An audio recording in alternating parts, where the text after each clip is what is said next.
Forkast News is your gateway to all things blockchain. We do the deep dive and the due diligence on the blockchain projects and platforms that matter, because we aim to be the most reliable source of intellectual discourse and insight that inform, educate, and bridge the gap between the blockchain industry and the mainstream. Welcome to this special edition here in Paris. I'm Forkast News Editor-in-Chief Angie Lau, and we are here on the second day of the OECD Global Blockchain Policy Forum, where thought leaders and government leaders and policymakers and regulators from the highest levels are all converging here to discuss the innovation called blockchain technology. This is a conversation we were not even having more than 11 years ago. It's 2019. And here we are today, and it is the core of the conversations. And Joe Lubin was on stage. He is co-founder of Ethereum and founder of ConsenSys, and he is what some in the industry would call an OG. Certainly a pioneer in this space. Joe, welcome, and thank you so much for joining us on Forkast News. Pleasure to be here. When we think about blockchain, it really, for a lot of people, it's this complex network of ledgers and technology and language that seems very confusing. But at the onset of it, when you first saw blockchain or heard about it, what was blockchain about that tweaked your interest? So first, technologically, blockchain is just a new kind of database. It's a new kind of database that enables different actors using the system to trust, to be certain that what they think is happening on the system is actually happening on the system, and makes it very difficult, if it's sufficiently decentralized, for minority sets of actors to improperly manipulate the database. And so we're talking about essentially trust being baked into the system. It's a radical innovation in the trust architecture for the planet. It moves us from subjective centralized trust systems to automated and objective trust systems. The way that currently in our legacy and traditional social construct to achieve trust is like this. I meet you, we talk, we see if we're aligned in our interests. We kind of figure it out that way, and or our networks talk to our other networks, and we figure out whether or not we can trust each other to do business. Or subjective government systems or subjective judicial systems. And so those things work reasonably well in many places. They work less well in some other places. Where they work well, they can be augmented and work much better. We have a project called Open Law that enables us to build legally enforceable blockchain-based agreements, and that will probably save people and organizations enormous amounts of money in legal fees, essentially, because the agreements will be available in templates and you'll be able to customize them. We're already using that in our business, and you will likely have fewer disputes and reduce the costs of legal fees by orders of magnitude. But we're really talking about efficiencies here as we create efficiencies through blockchain technology. So one of the conversations and the thread of many of the conversations that's happening here at OECD is the role of regulators, the role of policymakers, and certainly the role of governments as they take a look at this emerging technology in its pure disruptive state and try to figure out where the guideposts are, where to put the lanes, and really how to create an environment in which innovation can thrive. Is this, in your mind, fundamentally adversarial relationship, or do you feel like this is more collaborative in nature as we sit today? So I think it's important to realize that the people, the technologists that created and continue to build out the technology are makers and creators rather than breakers. They're drawn to the technology because they notice deficiencies in how legacy systems are constructed, and they're very focused on building better systems for consumers, building better systems for economic, social, and political systems around the planet. And so I think the the creators, the technologists, are ultimately heavily aligned with the regulators that are trying to keep the consumer safe and make sure our systems are working well.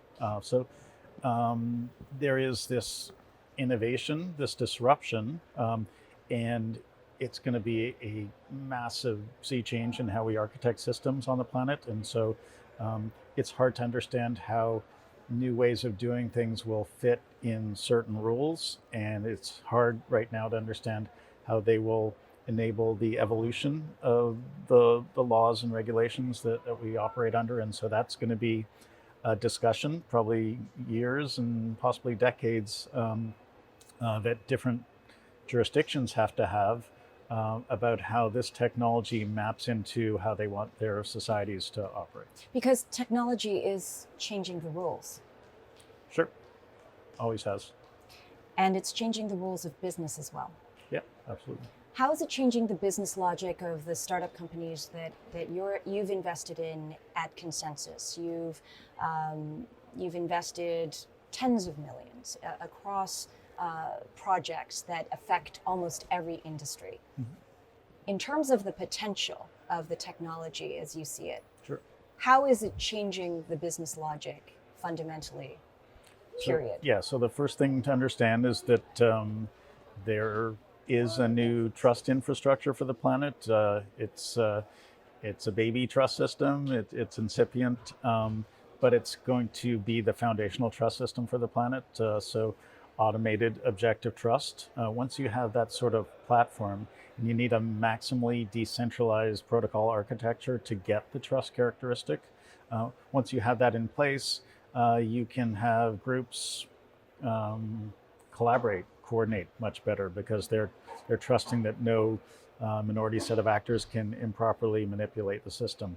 Once you have this trust platform, you can have digital scarcity. And upon digital scarcity, you can build digital money, cryptocurrencies. You can build other forms of digital assets, whether they're fungible like stocks and bonds, or non-fungible like playing cards, or some representation of bottles of wine or jewelry or real estate.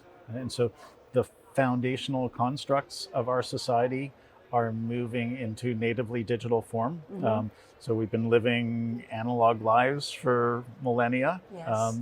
And for the last 60, 70 years, we've had some quasi-digital representations of things that are naturally analog, like money, like identity. I've got identity cards that index into some ledger that some government maintains. So money, assets, legally enforceable blockchain-based agreements, securities, other kinds of financial instruments, they're all now just starting to get rendered in natively digital form. Mm-hmm. And that's going to squeeze all the delays and all the frictions out of our economy. So it's going to, basically every time we do a transaction touching on analog things like identity, like money, like securities, the delays in clearing and settlement are pretty enormous in many cases, days, weeks, months in some cases. Yes. Like when you're settling a house or something like that. Yeah. And if you can compact all of those transactions into the clearing and settlement into the instant of the transaction, you can remove lots of the delays and frictions from society. And so what we invest in is the development of the infrastructure. We have this new trust foundation.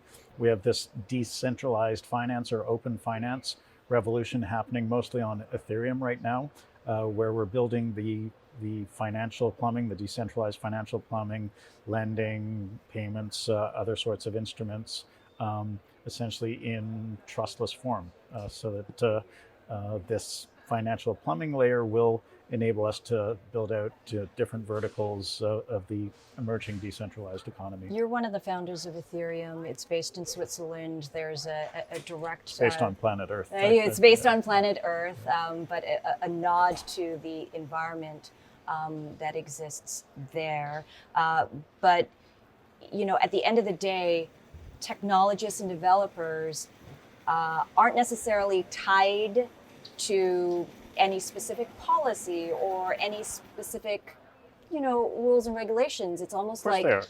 well, I mean, politically, Technologists and developers have their own very strong set of rules and procedures. of course, but politically driven, trading, It's not agenda. necessarily controlled by government, although Yes. it does operate within the context of different governments. But yeah, there's a lot of rigor in the technology space, the space of developers. The criticism has been, though, governance. Where governance has, where does governance come into play for protocols and technology? It depends which one.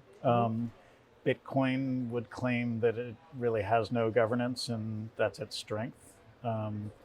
And that has led, in my opinion, to fairly slow innovation. But Bitcoin is a currency, and so maybe slow innovation in a currency makes a lot of sense.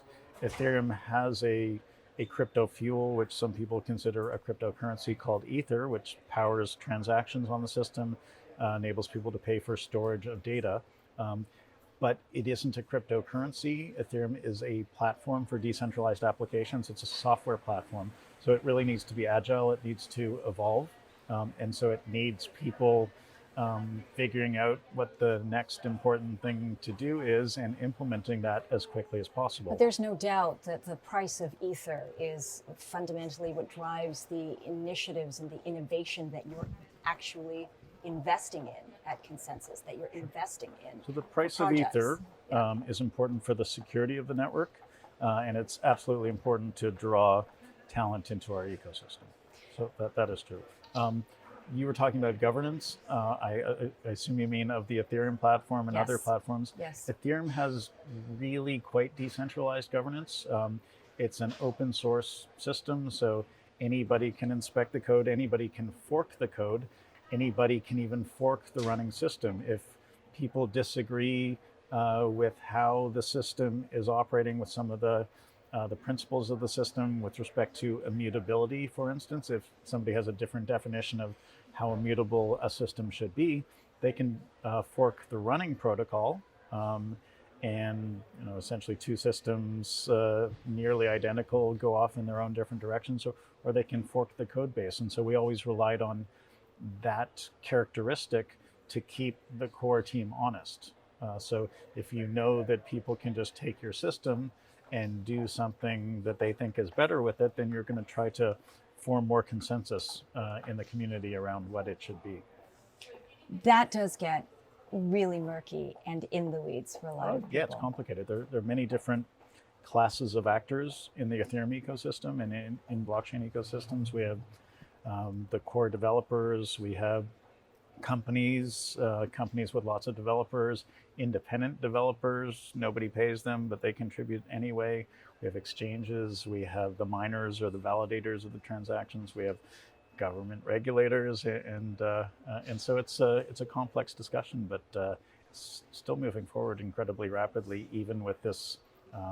So in the computer world, Eric Raymond wrote a book called The Cathedral and the Bazaar. The cathedral is a sort of top-down, highly organized way of running software projects, and the bazaar represents open source projects where just people show up and they do what's necessary at the right time, and that's the way the Ethereum ecosystem works, and it's been working very well. At the end of the day, we are still looking for that one mass adoption, that killer app.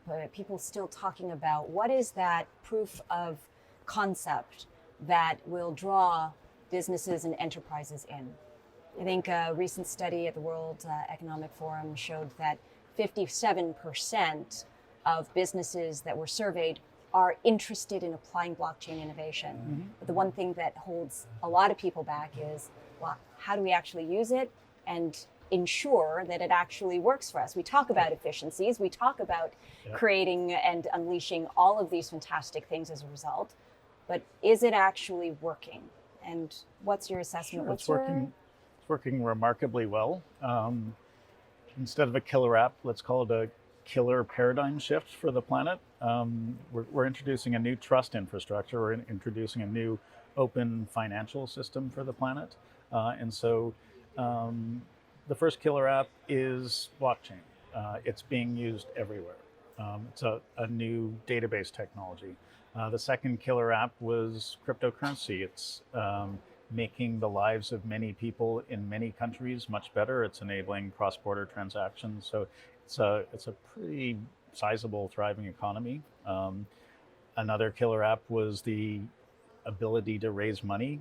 Mostly it happened on the Ethereum platform. We're working out the regulatory aspects of all of that, but even with all the complications around ICOs, which raise billions of dollars for small projects, and essentially democratizing the raising of money and democratizing access to investing in projects. Even with all of that, we've seen different forms, essentially tokenized securities, and there's still lots of utility tokens that are being sold. You just have to do it with care, with legal advice, and that market is still pretty enormous. In terms of killer apps for consumers, we're starting to see games really kick in. So on the Ethereum ecosystem and other ecosystems, games are probably going to be a pretty big breakthrough application. We have applications in the music space, we have applications in journalism, and so we really need to fix the main issues, which are scalability, privacy, confidentiality, and usability. And once those get handled, essentially this new decentralized World Wide Web will be made use of by lots of people. Scalability is huge. Where are we in terms of the runway, the roadmap, if you will, of scalability? So the Ethereum ecosystem is doing a really good job on that. We knew we were building a sort of prototype system. We knew that we wouldn't have much scalability with Ethereum 1, but we had to put it out there to prove that something like that could be built, because most didn't believe that we could build it. And we also needed to enable people to build decentralized applications and figure out what it means to build a company around a decentralized application, and to build just all this infrastructure. So even the decentralized finance stuff, which is enormously popular right now, it doesn't need enormous scalability. You need small smart contracts, and it's not a huge number of transactions per second to build out all that infrastructure and to explore the solution space for decentralized finance. With respect to actual transaction throughput per second, we have layer 2 technologies that anchor into layer 1, so that if anything bad happens on layer 2, you can pull your assets back to the safety of layer 1. Layer 2 technologies are enabling us to do tens of thousands of transactions per second for different applications. So whether it's a state channels type technology that enables point-to-point transactions off the blockchain that get settled whenever necessary on the blockchain, or whether it's blockchain systems themselves that have less rigorous consensus mechanisms, so they can run at hundreds or thousands of transactions per second. They anchor into to Ethereum, and they get essentially the full trust characteristic. So that's one thing that's going on. That's bringing hundreds of thousands of decentralized transactions per second right now to Ethereum. Games are bringing their own throughput, but Ethereum itself, the base layer, is moving towards Ethereum 2.0. So probably in Q1 of 2020, we'll release one phase of a 3-phase rollout that will essentially link to Ethereum 1 and enable us to move, sort of evolve Ethereum 1 slowly into Ethereum 2. So that will provide a little more than 1,000 times the throughput of Ethereum 1. And so if you essentially multiply all the layer 2 stuff that's going on with 1,000 times, you've got a pretty good headroom for the next few years. You could say that again, but you're really talking about the speed of innovation of this technology, and people are still kind of stuck at that layer 1 scenario in terms of understanding, but we're catching people up. So when we take a look at, for example, the projects that you've invested in over at ConsenSys, have you really almost theologically thought about investing as you kind of shape and shift the architecture of Ethereum from 1 to 2 and potentially 3, 4, and so on and so forth. And how are you doing that? Well, we invest in things that we believe work right now, and we invest in things that we believe will progress the technology. Like what? In terms of The kind of projects in terms that of we're seeing. scalability. Yeah, absolutely. There's one really big project that we're investing in and helping token launch and network launch that I can't mention right now. It's a very important project for immediate scalability in the Ethereum ecosystem. Okay, and so you're investing in that. And tokenization. You talk about that. So in the backdrop of the conversation that we had this morning here at OECD with regulators from the SEC and the EU and the like, and you often talk about the need to acknowledge and work with regulators and think about compliance. Are you doing that? Yeah, all over the place. So very much in the United States. We had Valerie from the SEC, and so we're very familiar with many people at the SEC. We've had voluntary conversations on many occasions, and I'm personally impressed with their understanding of the technology. And they're in a complicated situation where they need to apply securities law that has worked really well for the United States for decades, and they need to still foster innovation. They need to enable capital formation, and they don't want to kill blockchain for America. But it's a fine balance that they need to maintain, and I think they've done a pretty good job of adding clarity to the situation. Uncertainty is the most damaging.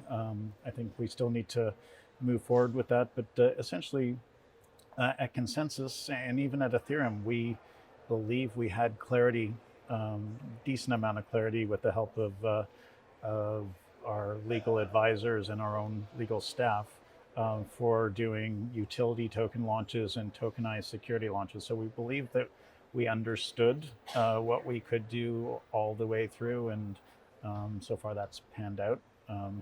But it's expensive right now because you really need to pay for opinions because it isn't black and white yet. It's not black and white, but you're guiding it forward. Yeah. The next big thing in your mind that we can expect from Joe Lubin? And blockchain technology. More of the same from Joe Lubin. So we do so many things at ConsenSys. We're rolling out in our commerce and decentralized finance group, our Codify group. We're rolling out a bunch of products. So those are going to be around payment systems, around different kinds of financial instruments, around utility token launches and tokenized security launches and network launches. So I hope I didn't give too much away because we've got a bunch of announcements coming up. So lots on that front, and we continue to work at the application layer in different industries, and building out journalism systems and music systems and advertising technology systems and health systems. And I have the most fun, I think, when I work with the groups that are at the protocol level. We have about 100 protocol engineers at ConsenSys, and whether it's building out Ethereum 1, making it enterprise friendly, as we've done a pretty good job of at this point through the Enterprise Ethereum Alliance, and now we submitted our code base to the Hyperledger Foundation. So our Pantheon client, or our Ethereum client, which is a mainnet client and a private permission client, is now part of the Hyperledger Foundation. So it's going to be exposed to all those people that didn't have as much access, permissioned access to Ethereum from their bosses, essentially. The most fun I have is the Ethereum 2 stuff, I believe, just pushing out the envelope on what we can do. Well, the thing about blockchain technology in its purest form is really capturing the imagination of a lot of people and a lot of industries. And there's no doubt that the technologists are giving everybody the tool to determine our collective futures. Joe, thanks Absolutely. for being one of those architects, and thanks for this conversation today. Thank you. Thanks for joining us.